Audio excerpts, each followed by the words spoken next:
Hi everyone, this is Anam. Welcome to PhD jobs and admission.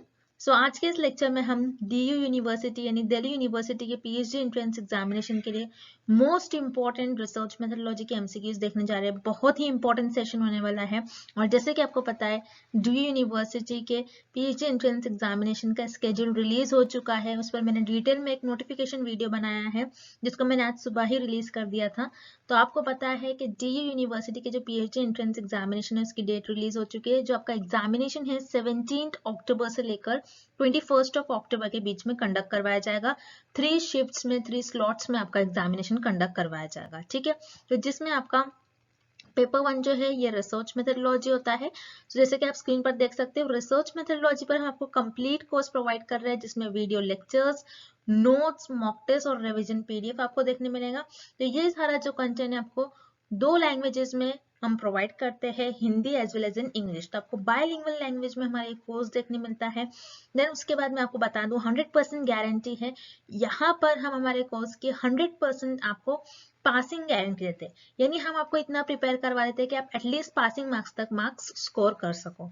तो याद रखिएगा, सब कुछ हम आपको यहाँ पर प्रोवाइड कर रहे हैं विद अ मिनिमम प्राइस। तो आपको ज्यादा से ज्यादा जल्द से जल्द आपको प्रिपरेशंस को स्टार्ट करना है। उसके लिए आपको कोर्स को परचेस करना होगा, जिसमें यहाँ पर आप देख सकते हो स्क्रीन पर जो हमारा नंबर नजर आ रहा है, इस नंबर पर आपको व्हाट्सएप के थ्रू ही हमें कॉन्टैक्ट करना है, या फिर आप हमारे ऐप के थ्रू भी स्टडी मटेरियल को एक्सेस कर सकते हो, जिसके लिए लिंक मैंने आपके साथ नीचे comment section as well as description box में भी शेयर कर रखा है। और आपके जो एंट्रेंस एग्जामिनेशन का स्केड्यूल रिलीज हो चुका है एनटीए की तरफ से, सो वो डिटेल वीडियो जो है, डिटेल वीडियो के भी लिंक मैंने आपके साथ डिस्क्रिप्शन बॉक्स में शेयर कर रखी है, जिससे कि आप खुद भी उस वीडियो को एक बार देख सको। So that's it and let's begin with the today's session. तो एक बारी एमसीक्यू स्टार्ट करने से पहले मैं आपको अच्छे तरीके से हमारे कंटेंट जो हम आपको प्रोवाइड करते हैं, जो स्टडी मटेरियल हम आपको प्रोवाइड करते हैं, उसके बारे में एक बार मैं आपको फटाक से बता दूं कि हमारे इस कोर्स में हम आपको video lectures, mock test, notes provide करते हैं और 1500 प्लस एमसीक्यूज, रिविजन पीडीएफ। ये सारा जो कंटेंट आप देख रहे हो स्क्रीन पर, ये आपको एक ही जगह मिलेगा। कई स्टूडेंट्स क्या करते हैं, इंटरनेट से स्टडी मटेरियल रिफर करते हैं। सो इंटरनेट पे जो लैंग्वेज यूज करी जाती है, बहुत डिफिकल्ट लैंग्वेज यूज करी जाती है, जिससे कि आपको समझ नहीं आता है क्या लिखा हुआ है, किस तरीके से ये जो कंटेंट है आपको किस तरीके से रीड करना है, कितना कंटेंट आपको फॉलो करना है। क्योंकि हम हमारे कोर्स में आपको बताते हैं आपको कितना स्टडी मटेरियल यूज करना है। बहुत ज्यादा भी नहीं आपको पढ़ना है, बहुत कम भी नहीं, आप जितना सफिशिएंट है आपके स्टडी के लिए उतना आपको पढ़ना है। सो हमारे कोर्स में हम आपको गाइड करते रहते हैं कि किस तरीके से आपको किस टॉपिक पर ज्यादा फोकस रहना है, कहाँ से ज्यादा क्वेश्चंस आपको पूछे जा सकते हैं। ये सारी चीजें हमारे कोर्स में हम आपको बताते हैं। सो हमारे ये जो कोर्स है, हम आपको गारंटी के साथ कहते हैं कि हमारे इसी कोर्स से आपको एग्जाम में 30 से 35 क्वेश्चन डायरेक्टली पूछे जाएंगे। तो जल्द से जल्द आपको कोर्स को परचेस करना है। परचेस करने के लिए स्क्रीन पर ये जो नंबर नजर आ रहा है, इस पर व्हाट्सएप के थ्रू हमें कॉन्टैक्ट करना है। याद रखिएगा, नॉर्मल कॉल इस नंबर पर नहीं लगेगा और आप हमारे इस ऐप के थ्रू भी स्टडी मटेरियल को एक्सेस कर सकते हो। सो ऐप को एक्सेस करने के लिंक मैंने आपके साथ डिस्क्रिप्शन बॉक्स में प्रोवाइड कर रखी है। So that's it and let's begin with the MCQs. First question, in the process of conducting research, formulation of hypothesis is followed by। इस क्वेश्चन में हमें फाइंड आउट करना है कि अगर आपने हाइपोथेसिस फॉर्म कर लिया अपने रिसर्च प्रोसेस में, देन उसके बाद आप कौन सा स्टेप परफॉर्म करोगे। सो स्टेप्स ऑफ रिसर्च आपको याद रखना है। सो ये सारे आपके स्टेप्स ऑफ रिसर्च है। अब हाइपोथेसिस फॉर्म करने के बाद आप कौन सा स्टेप फॉलो करेंगे, सो हम वन बाय वन पहले स्टेप्स देखते हैं। ये स्टेप्स ऑफ रिसर्च में आप किस तरीके से स्टेप्स परफॉर्म करते हो। सो स्टेप्स ऑफ रिसर्च का फर्स्ट स्टेप होता है किसी भी प्रॉब्लम को आइडेंटिफाई करना। आप पहले उस प्रॉब्लम को आइडेंटिफाई करोगे, उस प्रॉब्लम का ऑब्जेक्टिव देखेंगे कि वो प्रॉब्लम का एम क्या है, उस पर क्यों स्टडी करना चाहिए, क्या उस पर जो स्टडी करेंगे रिसर्चर, उससे जो रिजल्ट आएंगे वो सोसाइटी के लिए बेनिफिशियल होंगे या फिर नहीं होंगे। तो उसी तरीके से जैसे आपको यहाँ पर ऑप्शन ए गिवन है, स्टेटमेंट ऑफ ऑब्जेक्टिव्स, कि आपके जो रिसर्च प्रॉब्लम का स्टेटमेंट है उसका क्या ऑब्जेक्टिव, उसके क्या गोल्स है। सो ये आपके ये फर्स्ट स्टेप में आएगा। दैट्स व्हाई आपका ऑप्शन ए इनकरेक्ट हो जाएगा, बिकॉज हाइपोथेसिस फॉर्म, आप हाइपोथेसिस को फॉर्म करते हो सेकेंड स्टेप में। जैसे सेकेंड स्टेप आपका होता है प्लानिंग द रिसर्च डिजाइन। आप रिसर्च डिजाइन प्लान करते हो। रिसर्च डिजाइन जिसे हम ब्लूप्रिंट भी कहते हैं। तो इसमें आप सारी चीजें प्लान करते हो कि आपको किस मेथड से डेटा को कलेक्ट करना है, कौन कौन से वे से आप डेटा को कलेक्ट करोगे। ये सारी चीजें आपके रिसर्च में, आप जो भी स्टेप्स परफॉर्म करने वाले हो, जो भी चीजें आपके रिसर्च में परफॉर्म करने वाले थे, आपको पहले से ही रिसर्च डिजाइन में प्लान करना होता है। और इसी स्टेप में आप हाइपोथेसिस भी फॉर्म करते हो। अब हाइपोथेसिस क्या होता है, हाइपोथेसिस एक टेंटेटिव स्टेटमेंट होता है जो रिसर्चर के अजम्पशंस और गेसेस पर बेस्ड होता है। टेंटेटिव का मतलब होता है टेम्पररी। उस टेम्पररी स्टेटमेंट को रिसर्च अपने रिसर्च में टेस्ट करते हैं, ये देखते हैं whether the statement is true और फॉल्स। सो उसके बाद हाइपोथेसिस फॉर्म करने के बाद फिर रिसर्चर रिसर्च टूल यूज करते हैं, जैसे कि इस डायग्राम में आप देख रहे हो रिसर्च मेथड यूज करेंगे। रिसर्च मेथड को रिसर्च टूल्स भी कहते हैं। तो ये देखेंगे रिसर्चर कि किस किस मेथड से डेटा को कलेक्ट कर सकते हैं, थ्रू ऑब्जर्वेशंस, इंटरव्यूज, सर्वेज, कौन से मेथड से वो डेटा को कलेक्ट करेंगे। सो ये रिसर्चर डिसाइड कर लेते हैं हाइपोथेसिस फॉर्म करने के बाद। तो हाइपोथेसिस फॉर्म करने के बाद रिसर्चर अपना रिसर्च टूल सिलेक्ट कर लेंगे। सो यहाँ पर आपका ऑप्शन सी करेक्ट हो जाएगा। देन उसके बाद रिसर्चर अपना रिसर्च टूल सिलेक्ट करने के बाद फिर डेटा को कलेक्ट करेंगे, उस डेटा को एनालाइज करेंगे और फिर कुछ रिजल्ट्स फाइंड आउट करेंगे। लेकिन हाइपोथेसिस फॉर्म करने के बाद रिसर्चर अपना रिसर्च टूल यूज करेंगे कि कौन से मेथड्स के थ्रू रिसर्चर को डेटा कलेक्ट करना है। इसलिए हाइपोथेसिस फॉर्म करने के बाद आपका नेक्स्ट स्टेप हो जाएगा selection of research tools, research tool जिसे हम रिसर्च मेथड भी कहते हैं। दैट्स व्हाई आपका करेक्ट ऑप्शन हो जाएगा option C, selection of research tools. Next, the ones that have a strong contingent effects on the relationship between the independent and dependent variables। इस question में हमें find out करना है कि ऐसा कौन सा वेरिएबल होता है जो स्ट्रांगली इंडिपेंडेंट वेरिएबल और डिपेंडेंट वेरिएबल के जो बीच के रिलेशन है उसको अफेक्ट करता है। तो यहाँ पर आपको वन बाय वन ऑप्शन देखना है। तो पहले आपको ऐसा ऑप्शन एलिमिनेट करना है जो इस क्वेश्चन का करेक्ट आंसर नहीं होगा। जैसे इंडिपेंडेंट और डिपेंडेंट वेरिएबल के बीच का रिलेशन हमें फाइंड आउट करना है, जो ऐसा वेरिएबल जो इन दोनों वेरिएबल को रिलेशनशिप को अफेक्ट करता है। तो जाहिर सी बात है डिपेंडेंट वेरिएबल और इंडिपेंडेंट वेरिएबल ये तो आंसर होगा नहीं। दैट्स व्हाई पर आपको ऑप्शन ए और बी दोनों भी इनकरेक्ट हो जाएगा। देन ऑप्शन सी और डी में से आपको करेक्ट ऑप्शन चूज करना है। जैसे एक्सट्रेनियस वेरिएबल, एक्सट्रेनियस वेरिएबल वो वेरिएबल होता है जो सिर्फ और सिर्फ डिपेंडेंट वेरिएबल को अफेक्ट करता है, आपके इंडिपेंडेंट वेरिएबल को नहीं अफेक्ट करता है। सो यहाँ पर आपका ऑप्शन डी भी इनकरेक्ट हो जाएगा। अब रही बात आपके ऑप्शन सी की मॉडरेटिंग वेरिएबल। सो इस क्वेश्चन का करेक्ट ऑप्शन हो जाएगा option C, moderating variable. Moderating variable ऐसा वेरिएबल होता है जो इंडिपेंडेंट वेरिएबल और डिपेंडेंट वेरिएबल के बीच के रिलेशनशिप को अफेक्ट करता है।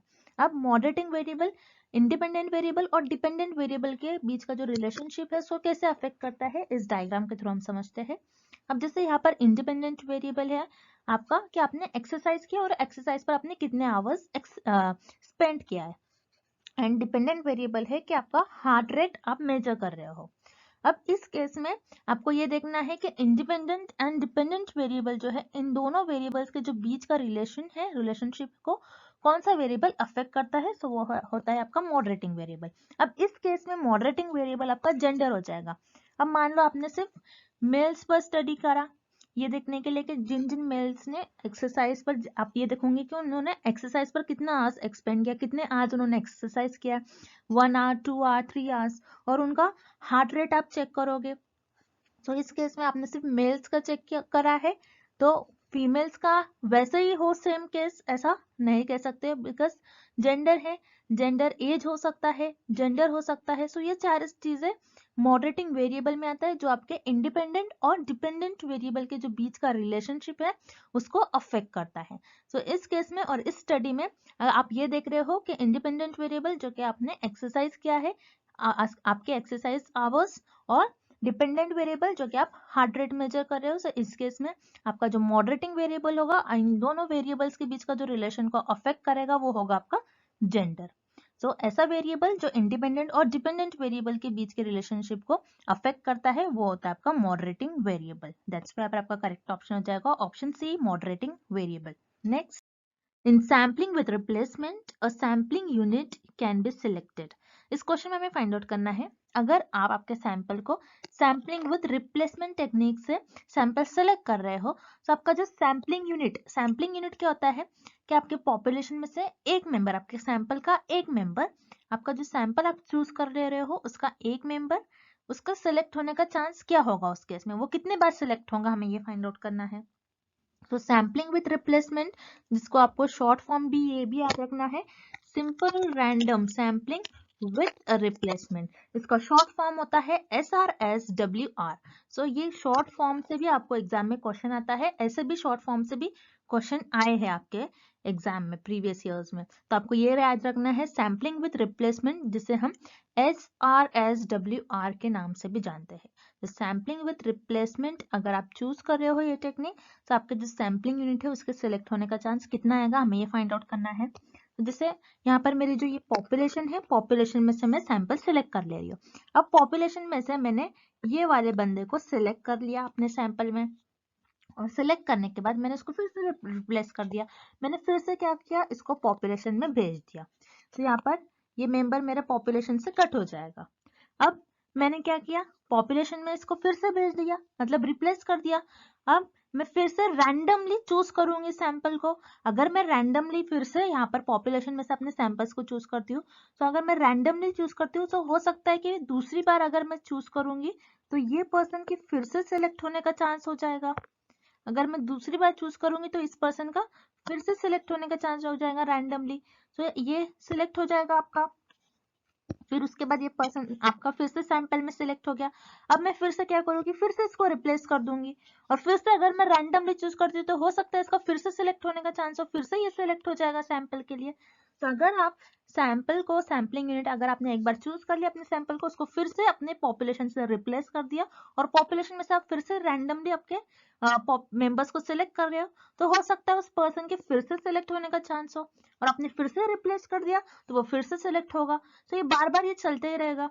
सो अगर आप आपके सैम्पलिंग यूनिट को आप रिप्लेस कर रहे हो पॉपुलेशन से, और पॉपुलेशन में से आप फिर से रैंडमली सैंपल सिलेक्ट कर रहे हो, तो उस केस में वो पर्सन बार बार सिलेक्ट हो जाएगा। सो उस पर्सन के, उस सैम्पलिंग यूनिट के बार बार सिलेक्ट होने का चांस हो जाएगा। दैट्स व्हाई आपका करेक्ट ऑप्शन हो जाएगा मोर देन वन टाइम।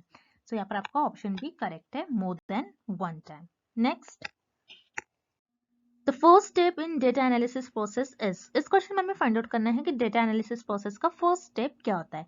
अब डेटा एनालिसिस प्रोसेस के ये टोटल 5 स्टेप्स होते हैं, आपको ये सारे स्टेप्स याद रखने हैं।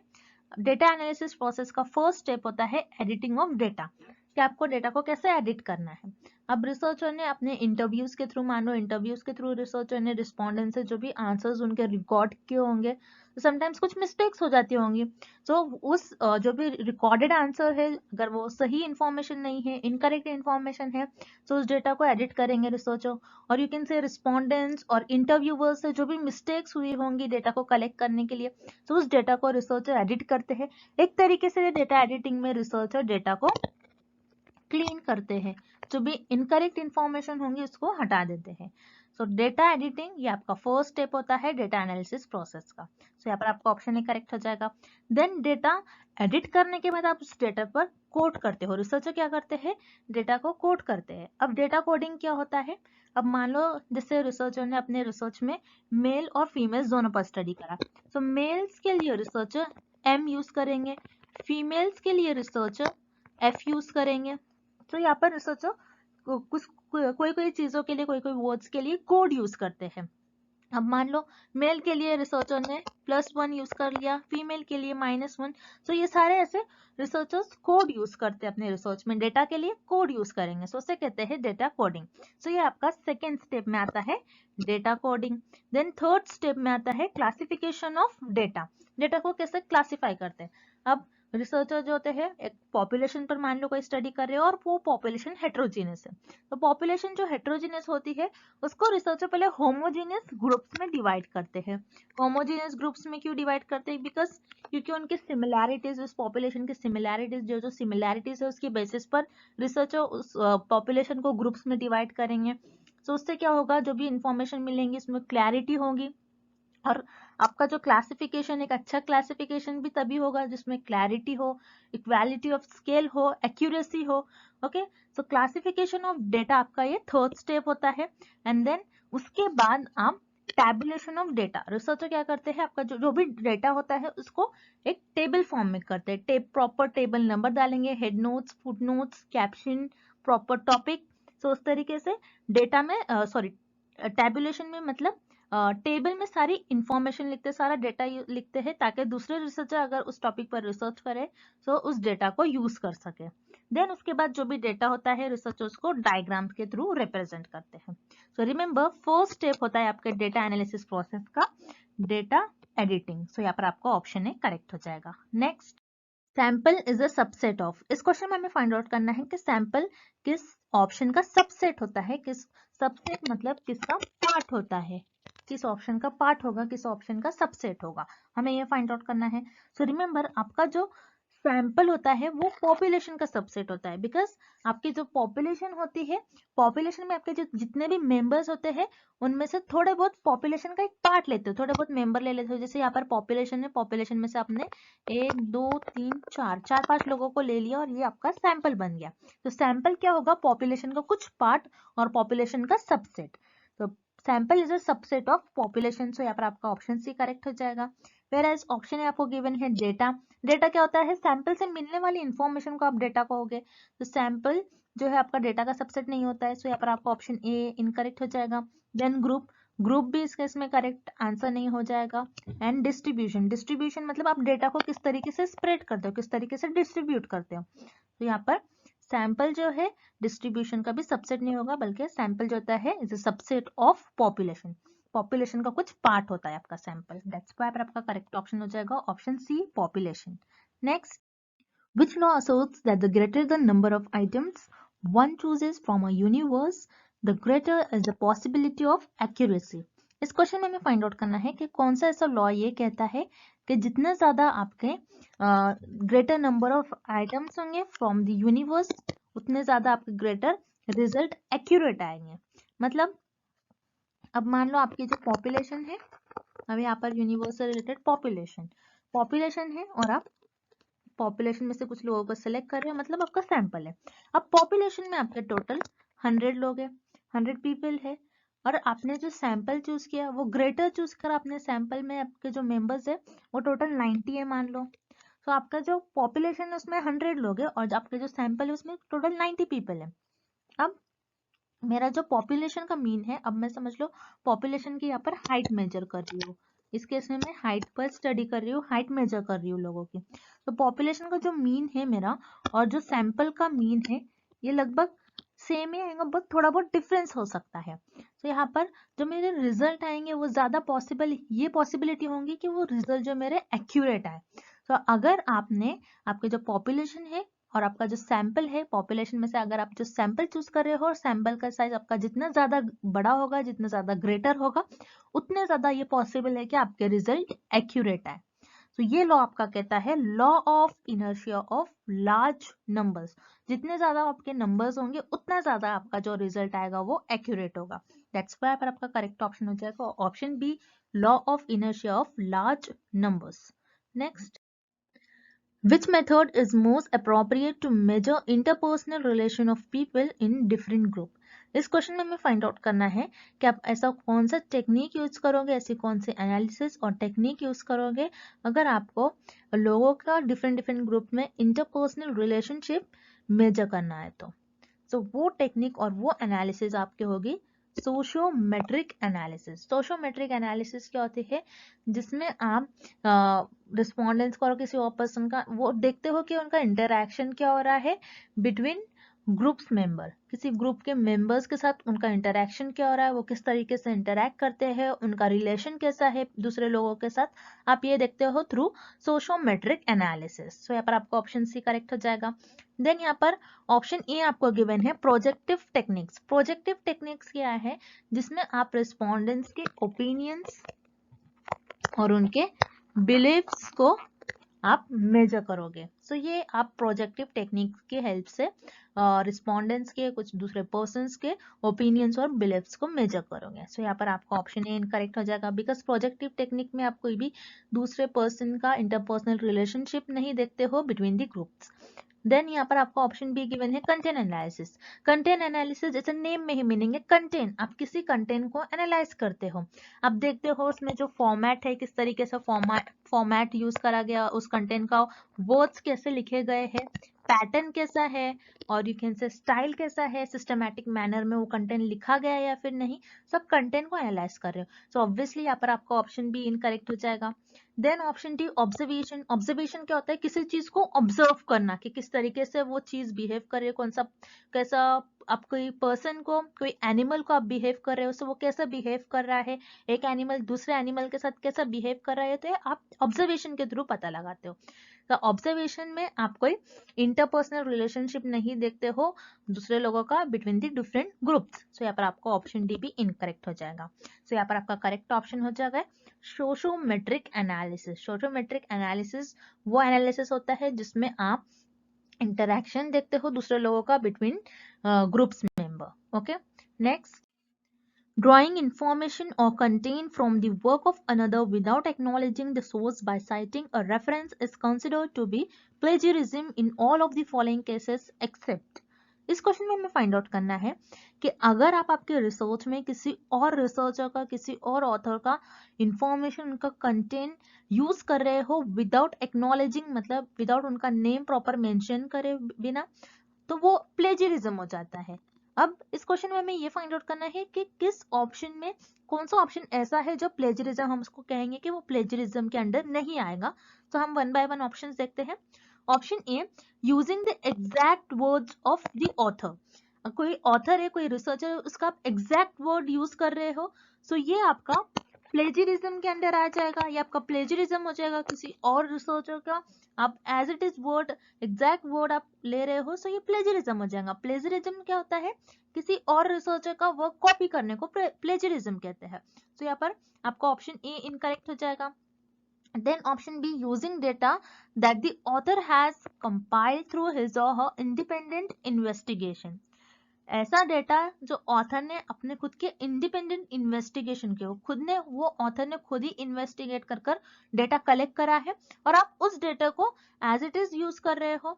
तो अगर आप ऐसा डेटा जो रिसर्चर के, जो दूसरे ऑथर का डेटा है, जो उसने, वो ऑथर ने खुद अपने इंडिपेंडेंट इन्वेस्टिगेशन, खुद इन्वेस्टिगेट कर डेटा कलेक्ट करा है और आप उसको, उस डेटा को यूज कर रहे हो, तो ये भी आपका प्लेजरिज्म हो जाएगा। तो यहाँ पर आपका ऑप्शन बी भी इनकरेक्ट हो जाएगा। देन हम ऑप्शन डी देखते हैं, reproducing in your paper a chart contain in the author's work. आप क्या कर रहे हो? किसी और ऑथर का कंटेंट ले रहे हो और उसको रिप्रोड्यूस कर रहे हो। कोई चार्ट है, आपका उस ऑथर का इंफॉर्मेशन ले रहे हो और उस इंफॉर्मेशन को रिप्रोड्यूस कर रहे हो, फिर से आप आपके रिसर्च पेपर में उसको बता रहे हो, तो ये भी प्लेजरिज्म हो जाएगा, क्योंकि यहाँ पर आप कोई उसका, उस प्रॉपर ऑथर का नेम मेंशन नहीं कर रहे हो। आप रिसर्च में किसी और ऑथर का कंटेंट, इंफॉर्मेशन यूज कर सकते हो, लेकिन अगर आपने उस ऑथर का नेम नहीं लिखा होगा तो वो प्लेजरिज्म में आ जाएगा। सो उसी तरीके से ऑप्शन डी में आपको जो ऑप्शन गिवन है ये प्लेजरिज्म के अंडर आता है। सो यहाँ पर आपका ऑप्शन डी भी इनकरेक्ट हो जाएगा। Then option C, using information from the author's work that is regarded as common knowledge in the discipline. आप ऐसे ऑथर का वर्क यूज कर रहे हो, इंफॉर्मेशन यूज कर रहे हो जो कि कॉमन नॉलेज है। अब कॉमन नॉलेज क्या हो सकता है? जैसे human have two eyes। so ये कॉमन नॉलेज है, सबको पता है कि जो ह्यूमंस होते हैं उनमें दो आईज होते हैं। Humans have two eyes. Human needs oxygen to live. जो लिविंग ऑर्गेनिज्म है, जो ह्यूमंस है, उनको ऑक्सीजन चाहिए रहने के लिए। ओके, सो यहाँ पर ये जो सारे इंफॉर्मेशन, ये जनरल है, ये तो सबको ही पता है कि ह्यूमन हैव टू आईज। सो ऐसे इंफॉर्मेशन जो सबको पता है, जो कॉमन है, वो आप यूज कर रहे हो। सो अगर आप उसको साइट नहीं भी कर रहे हो तो वो प्लेजरिज्म नहीं कहलाएगा। सो यहाँ पर आपका ऑप्शन सी करेक्ट हो जाएगा, using information from the author's work that is regarded as common knowledge in the discipline. Next, Which of the following are associated with behavioral observation? इस क्वेश्चन में हमें फाइंड आउट करना है कि behavioral observation का part हमें किस option में गिवन है। अब behavioral observation क्या होता है कि आप किसी चीज को, कोई पर्सन है, वो किसी और पर्सन को देखकर कैसे बिहेव कर रहा है, तो वो ऑब्जर्वेशन, उसको, उस ऑब्जर्वेशन को आप कौन कौन से एनालिसिस से मेजर कर सकते हो, और बिहेवियरल ऑब्जर्वेशन का पार्ट हमें किस ऑप्शन में गिवन है, हमें ये फाइंड आउट करना है। सो वन बाय वन हम ऑप्शंस देखते हैं। Option A, non verbal analysis. Non verbal analysis क्या होता है? जिसमें आप किसी पर्सन के फेशियल और बॉडी मूवमेंट को आप एनालाइज करते हैं। जैसे मान लो आपके फेशियल एक्सप्रेशन में देखोगे कि आपके फेशियल एक्सप्रेशन कैसे हो रहे हैं। कोई पुअर पर्सन है, आप उसको देखकर हंस रहे हो, मतलब आप उसका मजाक उड़ा रहे हो। तो आपने हंसा और मैंने आपका फेशियल एक्सप्रेशन देख लिया और उसके थ्रू पता चला कि आप कैसा बिहेव कर रहे हो। सो नॉन वर्बल एनालिसिस क्या होता है? आप किसी भी पर्सन के फेशियल एंड बॉडी मूवमेंट को, उनके फेशियल एक्सप्रेशन को, उनके बॉडी लैंग्वेज को आप ऑब्जर्व कर सकते हो। सो ये भी एक बिहेव वो कैसे बिहेव कर रहा है उसको आप देख रहे हो, एनालाइज कर रहे हो। सो ये भी आपका बिहेवियरल ऑब्जर्वेशन में आ जाएगा। सो ऑप्शन ए करेक्ट हो जाएगा। Then option B linguistic analysis. So linguistic याद रखना है आपको, ये लैंग्वेज वर्ड से बना है, मतलब कोई पर्सन की लैंग्वेज कैसी है, वो कौन से वर्ड्स यूज कर रहा है जब वो बात कर रहा है किसी से। तो वो कौन से चॉइस ऑफ वर्ड्स कैसे यूज कर रहा है, कौन से वर्ड्स यूज कर रहा है, किस तरीके से उसकी लैंग्वेज है। तो उसकी अगर आप लैंग्वेज कोई कैसा बोलता है उसके थ्रू भी आप उसके बिहेव को ऑब्जर्व कर सकते हो। सो यहाँ पर आपको ऑप्शन बी भी करेक्ट हो जाएगा। Then option C spatial analysis. Spatial analysis क्या होता है? सो स्पेशल आपको ये याद रखना है, ये स्पेस से बना है वर्ड, मतलब आप डिफरेंट डिफरेंट प्लेस पर कैसा बिहेव करते हो। अब मान लो जैसे कोई चिल्ड्रंस है, चिल्ड्रन आप उनको देखोगे कि वो क्लास में कैसे बिहेव करते हैं, और कोई चिल्ड्रन आप देखोगे उसकी क्लास में कैसे बिहेव कर रहे हैं, और वही चिल्ड्रन आप ये भी देखोगे कि वो पार्क में कैसे बिहेव करते हैं। आप उनको क्लास में बिठा दो तो उनका बिहेवियर कैसा होगा, अगर आप उनको पार्क में लेके जाओ तो वो बहुत ज्यादा खुश हो जाएंगे। तो इसी तरीके से आप क्या कर रहे हो, उनका ये देख रहे हो कि वो किस तरीके से डिफरेंट डिफरेंट प्लेस पर, अगर आप उनको different different situation different different place पर रखते हैं तो वो कैसा बिहेव करते हैं। तो स्पेशल एनालिसिस के थ्रू भी आप बिहेव को लोगों के बिहेवियर को ऑब्जर्व कर सकते हो। सो ये भी आपका बिहेवियरल ऑब्जर्वेशन में आ जाएगा। सो यहाँ पर आपका ऑप्शन सी भी करेक्ट हो जाएगा। दैट्स वाई आपको करेक्ट ऑप्शन हो जाएगा option D, all the above. Next, a dash correlation between the items indicates that the internal consistency of the construct leads to greater reliability. इस question में हमें find out करना है आपके जो कोरिलेशनल रिसर्च में आप कॉज एंड इफेक्ट रिलेशनशिप देखते हो इंडिपेंडेंट और डिपेंडेंट वेरिएबल का, अगर वो ये इंडिकेट कर रहे हैं कि उनके जो internal consistency of the constructs है और वो उनके जो रिजल्ट्स है वो रिलायबल हो जाएंगे। अब internal consistency of the construct होता क्या है? इंटरनल कंसिस्टेंसी ऑफ कंस्ट्रक्ट होता है आपका इंटरनल वैलिडिटी, आपको याद रखना है, जिसको हम कहते हैं इंटरनल वैलिडिटी। अब इंटरनल वैलिडिटी क्या होता है? इंटरनल वैलिडिटी का मतलब होता है, जैसे आप कोरिलेशनल रिसर्च में इंडिपेंडेंट वेरिएबल का इफेक्ट देखते हो डिपेंडेंट वेरिएबल पर, तो अगर आप सिर्फ और सिर्फ इंडिपेंडेंट वेरिएबल का इफेक्ट देखोगे डिपेंडेंट वेरिएबल पर, तो इस स्टडी को आप कहोगे इंटरनल वैलिडिटी। आपकी जो स्टडी होंगी वो इंटरनल वैलिड होंगी, मतलब आपका जो डिपेंडेंट वेरिएबल है ये सिर्फ आपका इंडिपेंडेंट वेरिएबल की वजह से ही अफेक्ट होना चाहिए, जो बाकी दूसरे वेरिएबल्स है एक्सट्रेनियस वेरिएबल उसकी वजह से डिपेंडेंट वेरिएबल आपका अफेक्ट नहीं होना चाहिए, तभी आपके जो रिजल्ट्स आएंगे वो रिलायबल आएंगे। सो इस केस में इंटरनल वैलिडिटी, आपके इंटरनल वैलिडिटी स्टडी कब होंगी? जब आपके इंडिपेंडेंट वेरिएबल का ही इफेक्ट आप देखोगे डिपेंडेंट वेरिएबल पर। तो इस केस में क्या होना चाहिए? आपके जो दोनों वेरिएबल्स हैं उनके बीच में हाईली कोरिलेशन होना चाहिए, वे दोनों भी वेरिएबल हाईली एक दूसरे से कोरिलेटेड होना चाहिए।